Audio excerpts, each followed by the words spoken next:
Conhecimento espiritual, por Watchman Nee. Primeira parte. O caminho que leva ao conhecimento. O meu povo está sendo destruído, porque lhe falta o conhecimento. Oséias 4:6. Assim se lamentava o profeta Oséias. A glória do Evangelho de Jesus Cristo é a de que todos me conhecerão, ao Senhor, desde o menor deles até o maior. Hebreus 8:11. Conhecimento espiritual está disponível a todos os filhos de Deus hoje.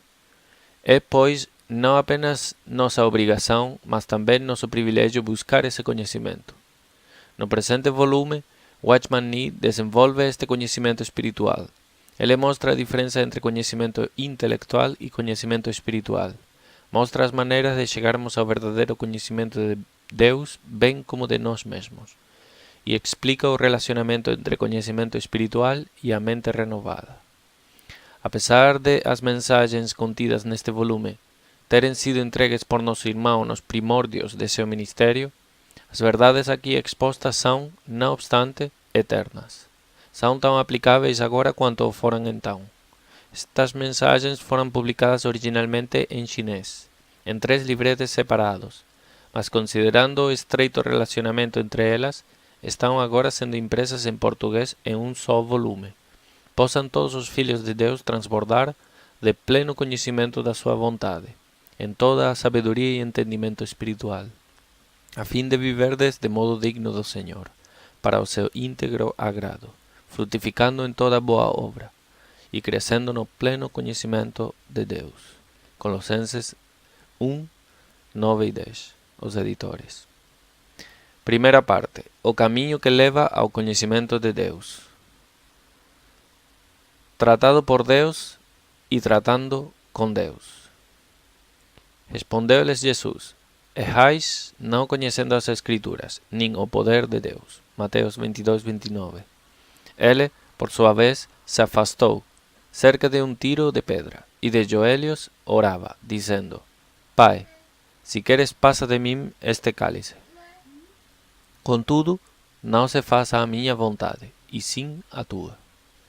Então lhe apareceu um anjo do céu que o confortava, e, estando em agonia, orava mais intensamente. E aconteceu que o seu suor se tornou como gotas de sangue, caindo sobre a terra. Levantando-se da oração, foi ter com os discípulos e os achou dormindo, de tristeza. Lucas 22, 41 a 45. Tornando a retirar-se, orou de novo, dizendo: Meu Pai, se não é possível passar de mim este cálice, sem que eu o beba, faça-se a tua vontade. Deixando-os novamente, foi orar pela terceira vez, repetindo as mesmas palavras. Mateus 26, 42 ao 44. E para que não me ensoberbecesse com a grandeza das revelações, foi-me posto um espinho na carne, mensageiro de Satanás, para me esbofetear, a fim de que não me salte.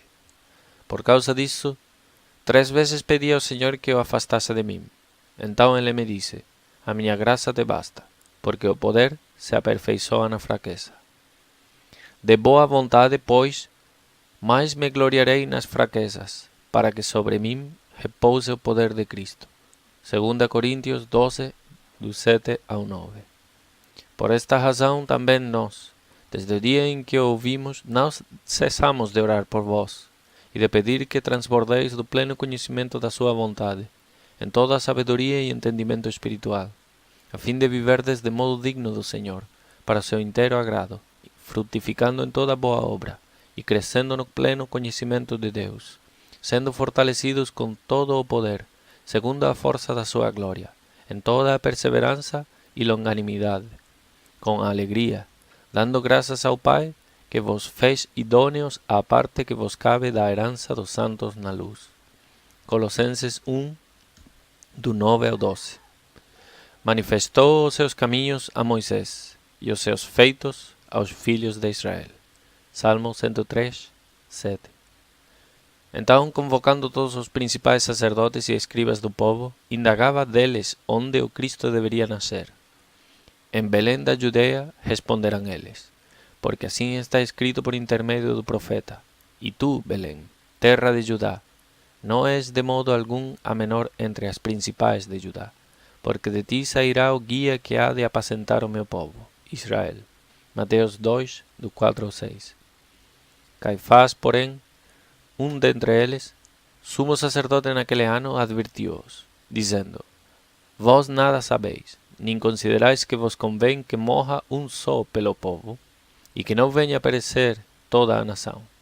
Ora, ele não disse isto de si mesmo, mas, sendo sumo sacerdote naquele ano, profetizou que Jesus estava para morrer pela nação. João 11, do 49 ao 51. Porque esta é a aliança que firmarei com a casa de Israel depois daqueles dias, diz o Senhor. Nas suas mentes imprimirei as minhas leis, também sobre os seus corações as inscreverei. E eu serei o seu Deus, e eles serão o meu povo. E não ensinará jamais cada um ao seu próximo, nem cada um ao seu irmão, dizendo: Conhece ao Senhor, porque todos me conhecerão, desde o menor deles até o maior. Hebreus 8, do 10 a 11. Na primeira passagem que citamos, vemos que poucos dias antes da morte do Senhor Jesus, alguns saduceus o interrogaram sobre o problema da ressurreição, dizendo: Ora, havia entre nós 7 irmãos, o primeiro tendo casado morreu, e não tendo descendência deixou sua mulher a seu irmão. O mesmo sucedeu com o segundo, com o terceiro, até o sétimo. Depois de todos eles morreu também a mulher. Portanto, na ressurreição, de qual dos 7 será ela a esposa? Porque todos a desposaram. Deu-lhes o Senhor uma claríssima resposta: Errais, não conhecendo as Escrituras, nem o poder de Deus. Não é minha intenção explicar esta história complicada, mas tirarei deste versículo 2 profundos princípios que dizem respeito à vida espiritual. O primeiro é a compreensão das Escrituras. O segundo é o conhecimento do poder de Deus. Estes princípios indicam que o cristão deve ter 2 tipos de conhecimento. Primeiro, o conhecimento das Escrituras, e segundo, o conhecimento do poder de Deus. Atualmente, os filhos de Deus que em realidade o buscam estão divididos em 2 classes. Uma delas conhece a Bíblia, mas pouco sabe do poder de Deus. A outra não conhece muito a respeito da Bíblia, e no entanto conhece o poder de Deus. Muito raramente são os cristãos bem equilibrados nos 2 pontos. Não falarei da importância relativa destes 2 princípios. Pretendo, antes, dizer a todos que não basta conhecer a Bíblia, mas que precisamos também conhecer o poder de Deus. Permítanme considerar todos vocês como sendo daqueles que compreendem as Escrituras, para que eu possa chamar-lhes a atenção para a maneira como conhecemos a Deus. Mero conhecimento das Escrituras não basta. Precisamos conhecer o próprio Deus, mas para conhecê-lo é necessário tratar com Deus e ser tratado por Ele. Não chegaremos ao conhecimento de Deus se não tratarmos com Ele e se não tivermos a esperança de ser tratados por Ele, pois o caminho que leva ao conhecimento de Deus passa por esses tratamentos. Não há outra maneira. Isto é o que cada um de nós precisa colocar em sua oração, seu coração. Conhecimento da Bíblia apenas não equivale a conhecimento de Deus. Lembrando-nos de que um dia chegaram algumas pessoas a Jerusalém e indagaram por toda parte: Onde está o recém-nascido, rei dos judeus? Mateus 2:2. Herodes ouviu falar disso e ficou preocupado. Convocou os principais dos sacerdotes e os escribas dentre o povo para inquirir deles onde o Cristo havia de nascer. Ao ouvirem os sacerdotes e os escribas essa pergunta, será que algum deles disse a Herodes que precisava ir para a casa a fim de procurar nas Escrituras ou que havia esquecido de trazer a sua Bíblia? Não, pelo contrário. Eles muito prontamente recitaram de cor o profeta e replicaram: em Belém de Judeia. Isto revela quão bem conheciam a Escritura. Podiam responder imediatamente quando alguém perguntava. Estava errada a resposta? De maneira alguma. No entanto, isto é que foi surpreendente. Depois de haver respondido, nenhum dos escribas ou anciãos se dispôs a ir até Belém. O que eles sabiam estava muito certo. Não obstante, simplesmente disseram aos magos do Oriente que fossem a Belém. Eram como o policial que dirige o trânsito, guiando as pessoas para onde elas querem ir, embora eles mesmos não saiam de seus postos. Apesar de seu conhecimento ter sido excelente, eles mesmos não foram em busca do Messias.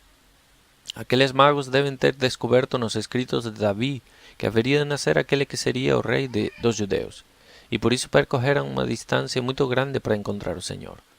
Não é de estranhar que aqueles que conheciam tão pouco as Escrituras buscassem com determinação o rei dos judeus, enquanto aqueles que tinham grande conhecimento das Escrituras não o fizessem.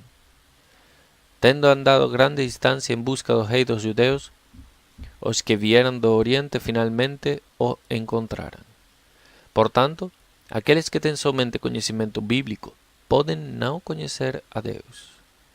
Isto é reconhecido como verdadeiro, não somente no que tange ao nascimento de Cristo, como também à sua morte. Não foi Caifás quem predisse,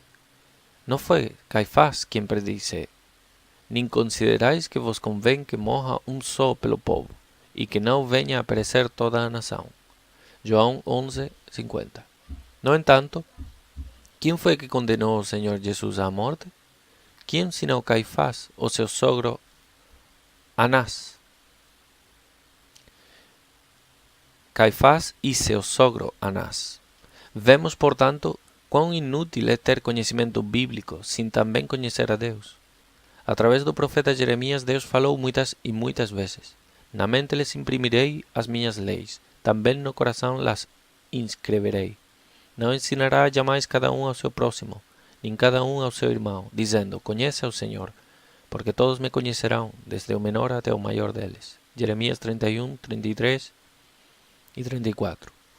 Não basta ter conhecimento exterior da Bíblia. Tal conhecimento tem de estar também escrito no coração do homem. Tê-lo escrito no coração resulta no conhecimento de Deus. Gostaríamos que os irmãos se apercebessem de quão insuficiente é o mero conhecimento intelectual da Bíblia. Precisamos conhecer a Deus também. Uma condição lamentável prevalece nos dias de hoje, a saber, que poucos são os que realmente conhecem Deus. Irmãos, podemos frequentemente ouvir conhecimento bíblico e mesmo assim não conhecer a Deus. A pessoa que apenas possui algum conhecimento bíblico é como alguém que luta tendo como arma um simples caniço. Curvar-se-á para onde soprar o vento. Não tem a força necessária para lutar. Permítanme perguntar, quem pode dizer hoje que conhece o propósito de Deus, a mente de Deus, sua vontade e seu caminho? Digo sempre que conhecer a Deus é uma preciosidade incomensurável. Nada se lhe compara. Algumas pessoas podem abrir a Bíblia e falar razoavelmente bem a respeito de uma passagem, mas talvez não conheçam a Deus de maneira alguma. Podem falar bem e, no entanto, serem estranhas a Ele. Conhecimento bíblico deveria levar-nos a conhecer a Deus. Porém, nem sempre é assim hoje em dia. Como conhecer a Deus? No jardim do Getsemane, o Senhor Jesus orou perguntando qual era a vontade de Deus. Ajoelhando-se orou, Pai, se queres, passa de mim este cálice. Contudo, não se faça a minha vontade, e sim a tua. Lucas 22:42. A Bíblia diz que ele orou a segunda e a terceira vez da mesma maneira. Não orou apenas uma vez e deixou de lado o assunto. Não, ele orou 3 vezes. E quando se ergueu da oração, isto é, depois de ter acabado de orar, o Senhor foi até aos discípulos e disse-lhes, ainda dormis e repousais? Eis que é chegada a hora, e o Filho do Homem está sendo entregue nas mãos de pecadores. Mateus 26:45. Orando no Getsemane, ele disse, se possível, passe de mim este cálice. Mateus 26:39. Mas quando Pedro sacou da espada e cortou a orelha do servo do sumo sacerdote, o Senhor declarou, não beberei, porventura, o cálice que o Pai me deu? João 18:11. Portanto, durante a oração no jardim do Getsemane, o cálice parecia ainda duvidoso. Mas após ter erguido da oração, Jesus já não tinha dúvidas sobre o cálice que estava pronto a sorver. Orando 3 vezes conseguiu conhecer a Deus. Nada tomaria como certo, mas buscaria conhecer a Deus tratando com Ele em oração. No jardim ele tratou com Deus, e ao mesmo tempo que Deus tratou dele. Havia um espinho na carne de Paulo. Não tentarei identificar esse espinho. Basta dizer que era algo que o fazia sentir-se desconfortável e que o trespassava como um espinho. Referiu-se também o apóstolo a ele como mensageiro de Satanás. Portanto, deve tê-lo perturbado bastante. Sem o poder de Cristo, Paulo não teria sido capaz de suportar esse espinho. 3 vezes ele orou, pedindo ao Senhor que removesse o espinho. Mas disse-lhe o Senhor: a minha graça te basta, porque o poder se aperfeiçoa na fraqueza. 2 Coríntios 12, 9. Será que ele orou quarta vez? Será que ele orou quarta vez? Não, pois depois da terceira vez o Senhor respondeu e a questão tinha sido resolvida pela sua palavra. Paulo nada decidiu por seu próprio conhecimento. Antes, tratou com Deus em oração, para se assegurar da vontade divina a respeito desse problema específico. Através das experiências de Nosso Senhor e do apóstolo, descobrimos um princípio. Se alguém desejar conhecer a Deus, tem de aprender a lidar com Ele. Em outras palavras, precisa tratar com Deus e ser tratado por Deus. Muitos cristãos descuidadamente deixam que as dificuldades ou problemas passem sem o devido tratamento de Deus. Não sabem por que Ele les manda essas dificuldades.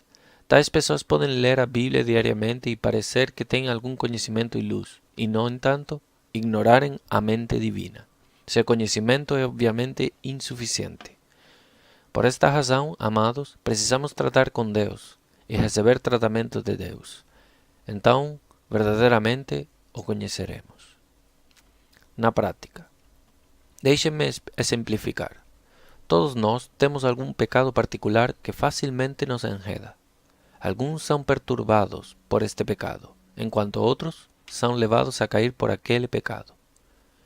Alguns não conseguem vencer o orgulho, alguns não conseguem vencer o ciúme, alguns não conseguem vencer o mau gênio, alguns não conseguem vencer o mundo, e alguns não conseguem vencer as concupiscências da carne. Cada um tem o seu pecado particular. Está consciente dele, mas não consegue vencê-lo. Lê um dia em Romanos 6,14 que o pecado não terá domínio sobre vós, e em Romanos 8, 1 ao 2 que agora, pois, já nenhuma condenação há para os que estão em Cristo Jesus. Porque a lei do Espírito da vida em Cristo Jesus te livrou da lei do pecado e da morte. Está agora de posse do conhecimento dessas passagens, e ainda assim não consegue vencer o seu pecado. A verdade que possui não pode ser posta em prática. Temo existirem muitos irmãos que se encontram em dilema semelhante. Se outro crente que não consegue vencer o pecado vem pedir-lhes ajuda, talvez consigam falar longamente sobre a importante doutrina de como vencer o pecado, apesar de, na realidade, eles próprios ainda estarem amarrados pelo pecado.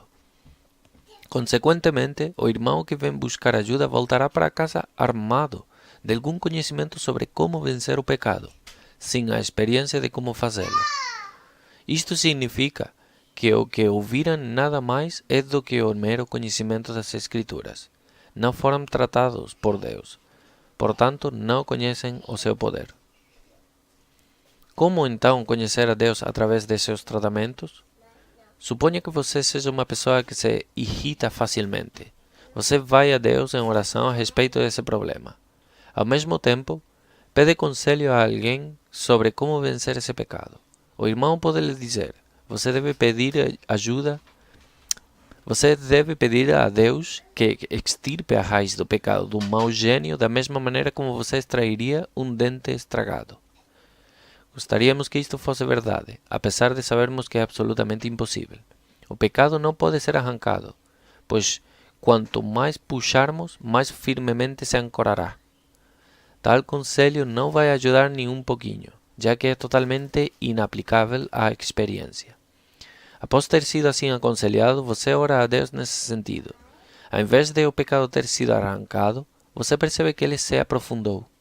No entanto, Você é daqueles que temem a Deus. Não vai ignorar o pecado que não consegue vencer. Precisa tratar com Deus. Irá até Ele em oração, não uma, mas 2 ou 3 vezes, perguntando-lhe qual é o problema afinal. Ao fazer isso, Deus lhe mostrará a verdade de Romanos 6,6, que Ele não lida com o corpo do pecado, mas sim com o velho homem. Ele não arranca a raiz do pecado da carne, mas prega o velho homem na cruz. Quero repetir aqui. Ao fazer isso, Deus lhe mostrará a verdade de Romanos 6,6, que Ele não lida com o corpo do pecado, mas sim com o velho homem. Ele não arranca a raiz do pecado da carne, mas prega o velho homem na cruz. Depois de algum tempo, você se encontrará de mau humor novamente. Então, procura outro irmão para que o ajude. Talvez ele lhe diga que, como o velho homem foi crucificado com Cristo na sua morte, você precisa agora reconhecer que já está morto, e então vencerá. Você terá agora ganho um pouquinho mais de novo conhecimento. Quando chegar a tentação, você se reconhece morto. Quem haveria de pensar que, por mais que você reconheça o fato, ainda perde o controle de seu mau gênio? Este método não funciona. Repito. Quando chegar à tentação, você se reconhece morto. Quem haveria de pensar que, por mais que você reconheça o fato, ainda perde o controle de seu mau gênio? Este método não funciona. Apesar de a Bíblia declarar expressamente que ao reconhecer podemos vencer, você não vence. Se for temente a Deus, buscará o Senhor uma vez mais.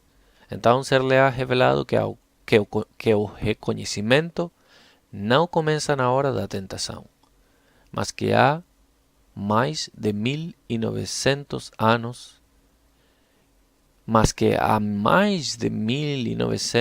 você já havia morrido com Cristo.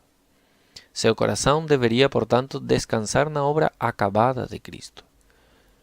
Toda vez que a tentação chegar, você sabe que o seu velho homem morreu há mais de 1900 anos. Consequentemente, não tem necessidade alguma de compreender nenhuma palavra, mas simplesmente descansar no que Deus já fez por você. Não muito depois disso, ao ser tentado, você perde a paciência de novo. Se não for temente a Deus, é provável que a esta altura você desista. Mas você teme a Deus e, portanto, não se satisfaz com o mero conhecimento bíblico.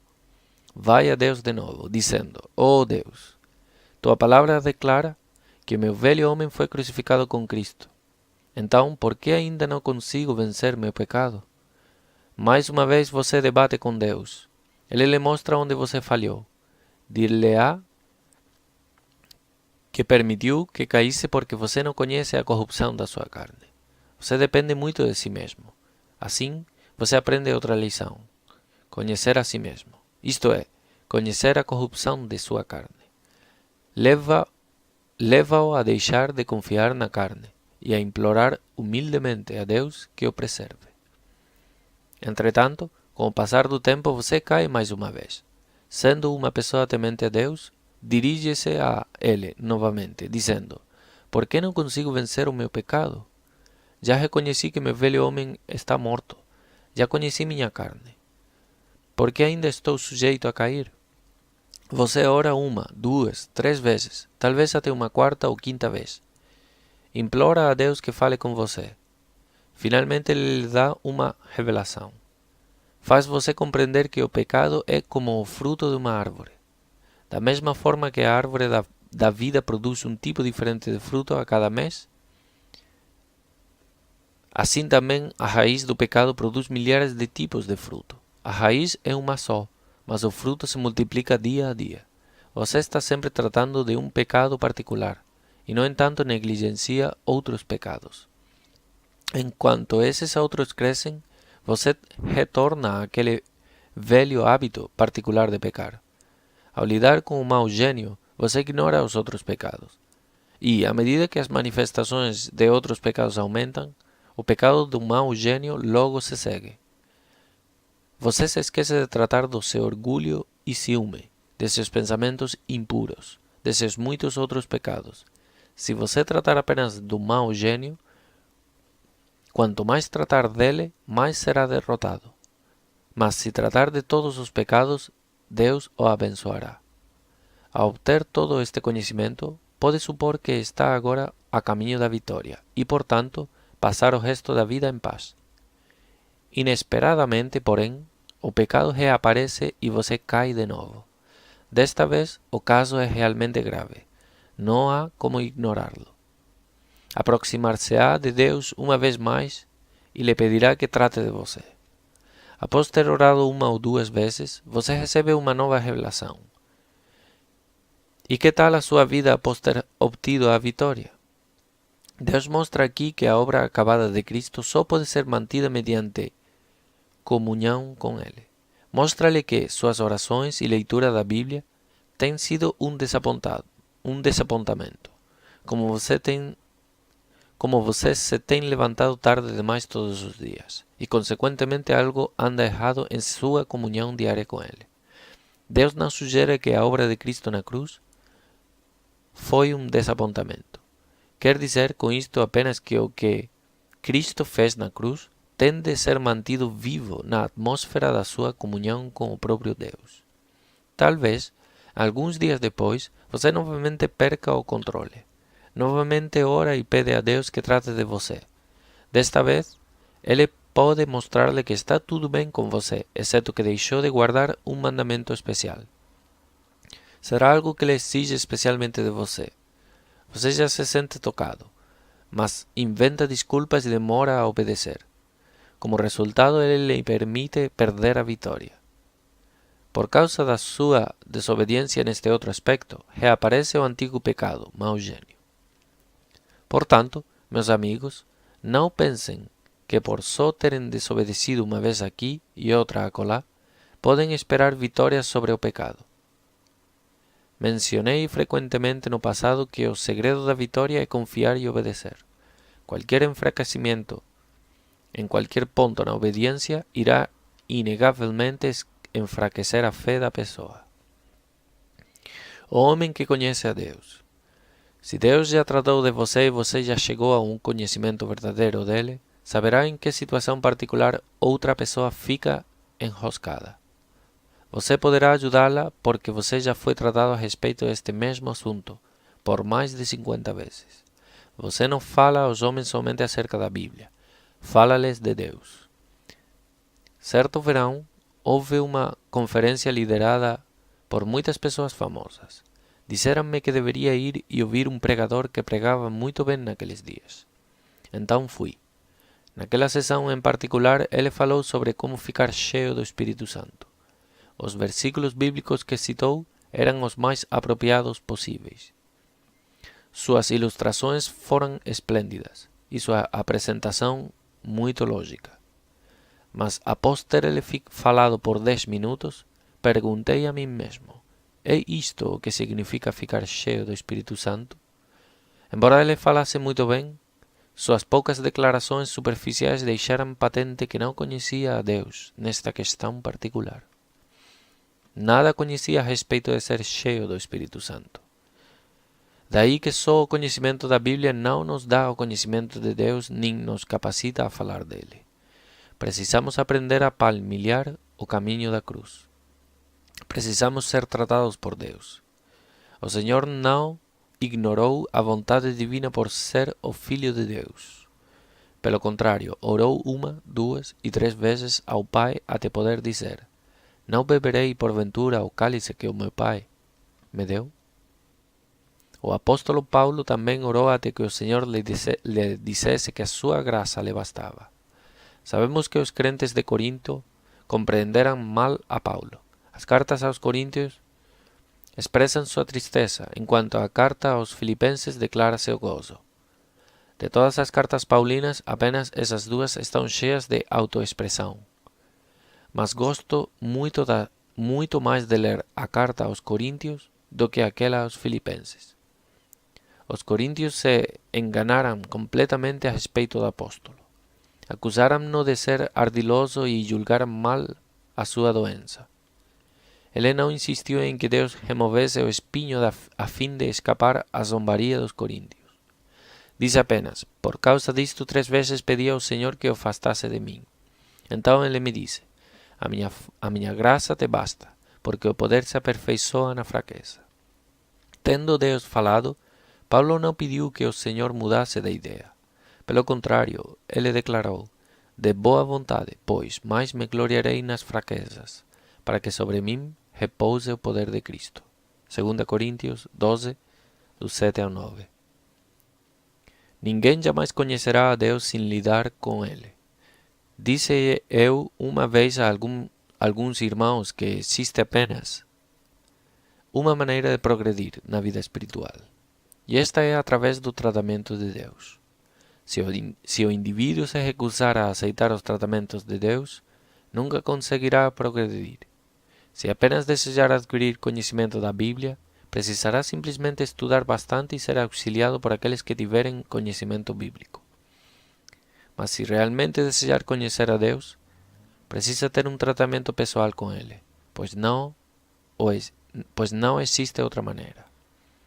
Dou muito valor à experiência daqueles que verdadeiramente conhecem a Deus. Podemos julgar quão bem realmente o conhecem pelo que dizem. Certa irmã do Ocidente era realmente alguém que esperava a volta de Cristo.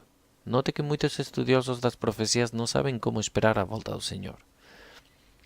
Quando estava em sua presença, eu sabia que não poderia enganá-la, pois algumas poucas palavras dela haviam revelado quão familiarizada estava com as coisas espirituais.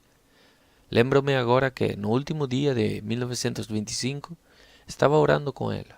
Ela orou: oh Deus, o Senhor vai realmente permitir que o ano de 1925 se passe? Precisa o Senhor esperar até 1926 para voltar? Mesmo nesse último dia do ano, ainda lhe peço que volte hoje. Eu sabia o que ela estava pedindo. Alguns meses mais tarde, encontrei-me com ela na estrada. Tomou-me a mão e disse: irmão, não é estranho que ele não haja voltado ainda?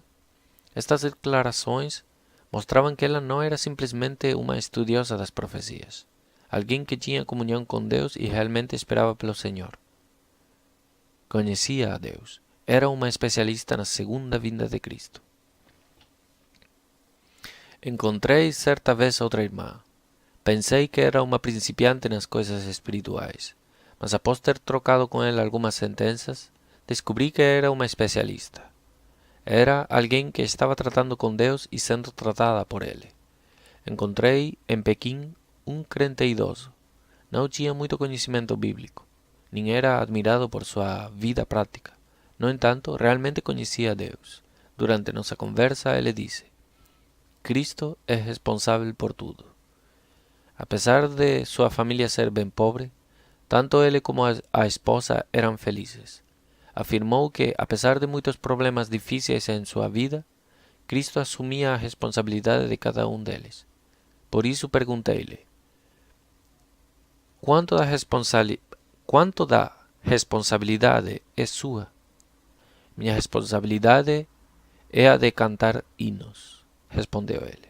Isso era como o rei Josafá indo para a guerra com cantores à frente do exército para cantar louvores ao Senhor.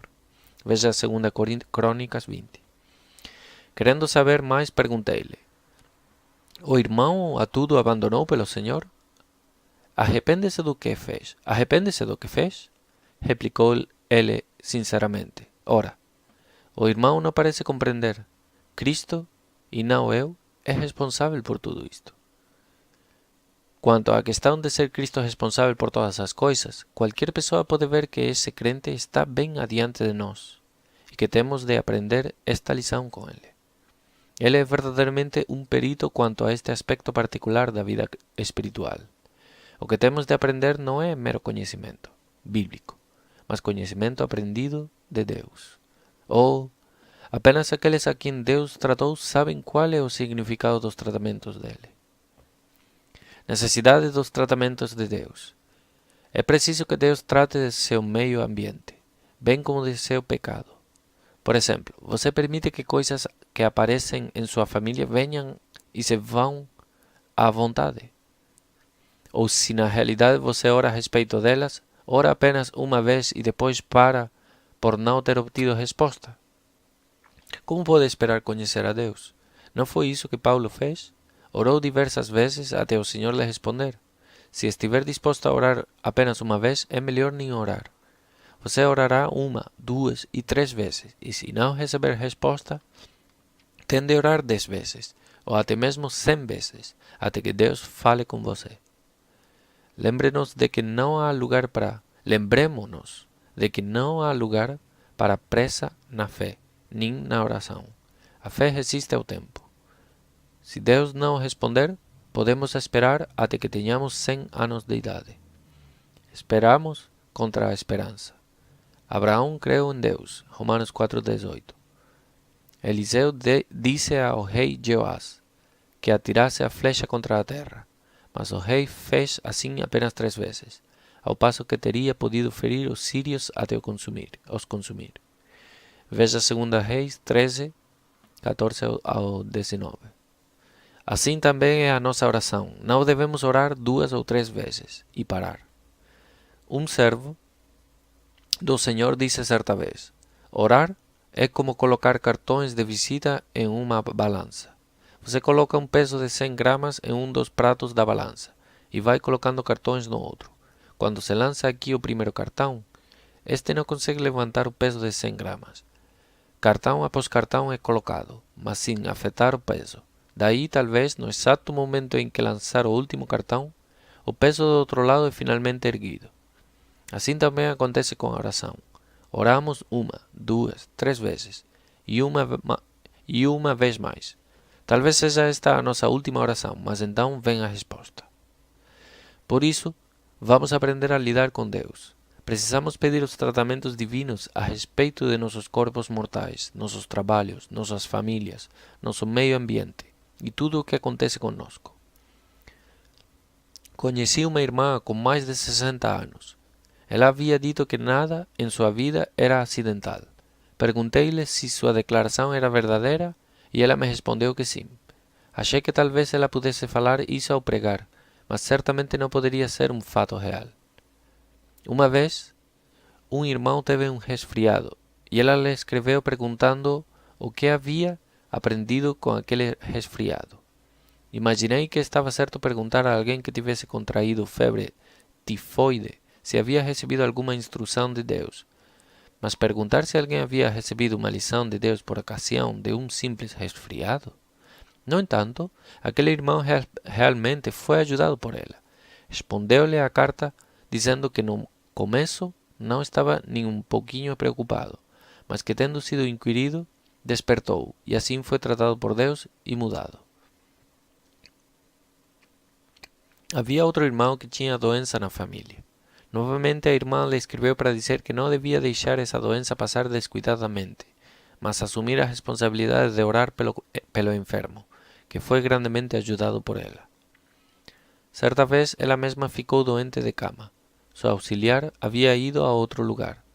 Sua cozinheira tinha ido para casa para algum motivo qualquer, e ela estava sem dinheiro. Permaneceu em oração em seu leito, perguntando a Deus por que havia de estar doente naquela hora. Deus lhe mostrou que essa doença não era da parte dele, mas sim causada pelo inimigo. Assim ela declarou: se eu mesma tenho qualquer coisa de errado, posso estar doente. Mas se isto é um ataque satânico, eu não deveria estar doente. Ela já tinha tido febre alta por 4 dias e, no entanto, se levantou imediatamente. Não importava a situação em que se encontrasse. Esta irmã via nela a mão divina. Ela conhecia bem o significado da vitória de Cristo. Disse-me certa feita: se você conhecesse a vitória de Cristo, eu podia facilmente descobrir na Bíblia passagens tais como Colossenses 2:14, 15, que falam do triunfo da cruz de Cristo, ou Hebreus 2:14, que fala de como, mediante a morte, o Senhor Jesus destruiu o poder daquele que tem o poder da morte, ou 1 João 3:8, que declara que o Filho de Deus veio para destruir as obras do diabo, ou Apocalipse 12:11, que proclama que os irmãos venceram a Satanás por causa do sangue do Cordeiro. Entretanto, Toda vez que oía a esa irmã mencionar a vitória de Cristo, a palavra parecia transmitir um significado especial em sua vida. Isso estava além da minha compreensão. Certa vez adoeci na casa dela. Naquela ocasião não apenas estava me sentindo fisicamente mal, mas também mentalmente perturbado por algumas coisas. Ela veio me ver e lhe contei como estava me sentindo, mas o tempo todo, depois de eu lhe haver dito algo, ela me fitava atentamente e dizia: Cristo é vencedor. A isso repliquei: não me incomodo com a doença física, mas um suor gelado me faz tiritar quando os problemas íntimos não são resolvidos. Novamente ela disse: Cristo é vencedor. Retruquei: não é bem assim. Podemos reivindicar a vitória de Cristo sobre Satanás. Podemos reivindicar a purificação do pecado pelo sangue precioso. Podemos reivindicar cura sobre as doenças, porque Cristo levou sobre si as nossas enfermidades. A tudo isso podemos dizer que Cristo é vencedor. Mas agora, eu é que estou em falta. Ainda não fui reconciliado com Deus. Então, como é que posso dizer Cristo é vencedor? Não obstante, ela ainda insistia. Cristo é vencedor. Leu 2 versículos bíblicos para mim. Ali, naquele exato momento, tudo se esclareceu, tanto interna como externamente. Naquele mesmo dia, comecei a compreender o significado de Cristo nossa vitória. Antes eu tinha tido apenas conhecimento bíblico da vitória de Cristo. Mas a partir daquela hora aprendi algo novo a respeito de Deus.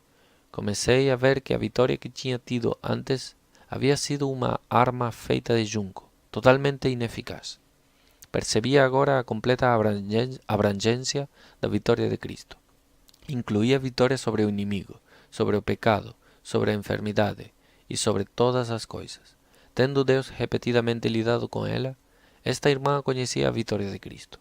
E por conhecer a Deus, ela era capaz de ajudar os outros. Hoje em dia, muitos crentes prestam pouca atenção à Bíblia. Posso perguntar qual dos 66 livros da Bíblia você conhece melhor? É tão triste pensar que muitos cristãos não dominam nem mesmo um dos livros da Bíblia.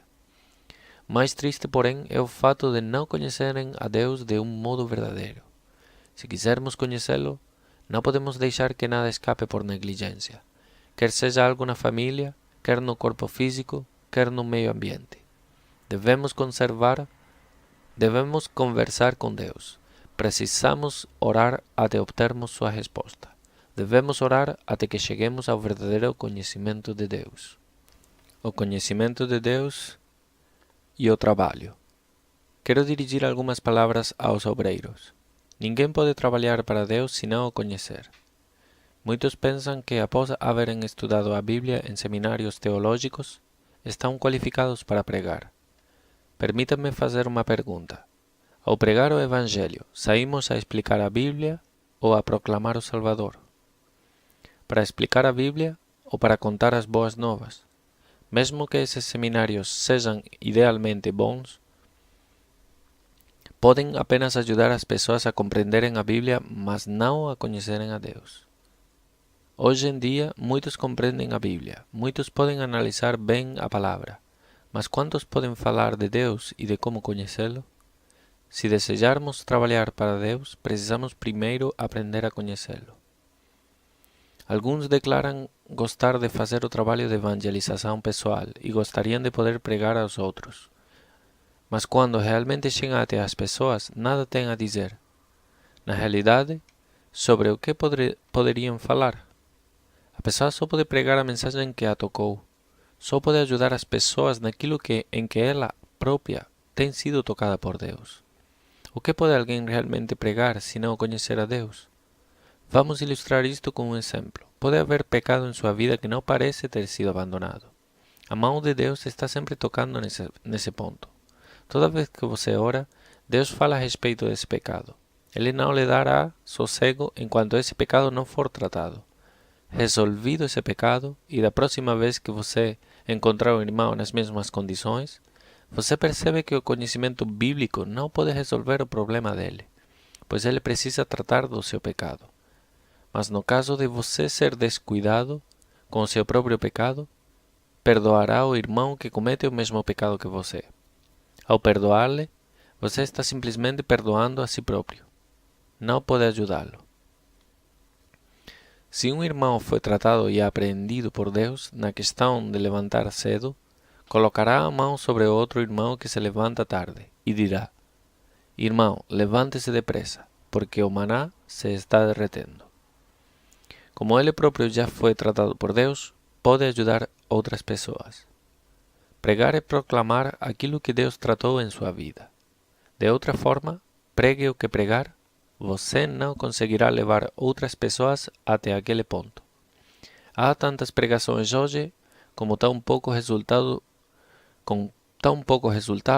porque os próprios pregadores não aprenderam mediante o tratamento de Deus. É melhor não abrirmos a boca se tudo o que pregarmos for algum ensinamento, o resultado de 2 ou 3 horas de preparo de um sermão. Precisamos experimentar de 3 a 5 anos de atuação de Deus em nossas vidas, antes de estarmos aptos para pregar.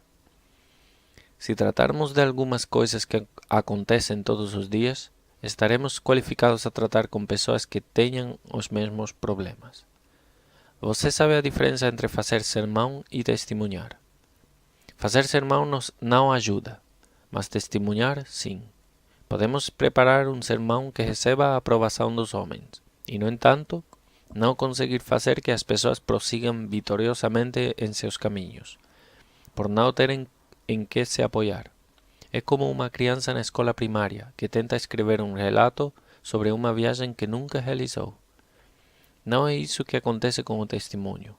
Ao testemunhar, a pessoa estará descrevendo uma situação verdadeira, como se estivesse mostrando aquilo de que está falando. Talvez não fale bem, mas não falará errado, pois está escrevendo uma cena real, visível e palpável.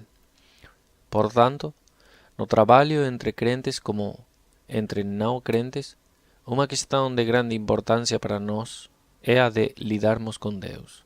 Somente é real aquilo a respeito do que tenhamos tido tratamento.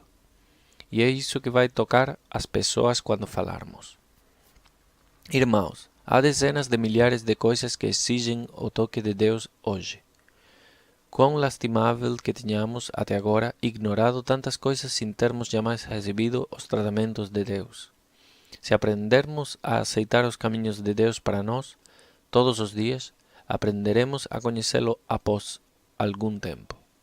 Muitos crentes correm para cá e para lá a fim de ouvir e perguntar às pessoas, mas não buscam o Senhor por si mesmos. Não admira que ainda não conheçam o Senhor após terem sido salvos há tantos anos. Que lamentável é este estado de coisas.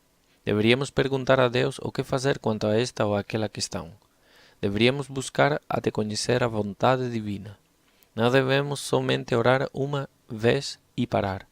Repito, se for orar somente uma vez, seria melhor desistir de orar de vez. Para concluir, então, deixe-me dizer que crentes preguiçosos jamais podem esperar conhecer a Deus. Que possamos aprender diariamente a tratar com Deus, bem como a ser tratados por Ele. Essas experiências são extremamente preciosas. Há mais valor em conhecermos a Deus do que em termos conhecimento intelectual da Bíblia. Possa Ele nos abençoar a todos.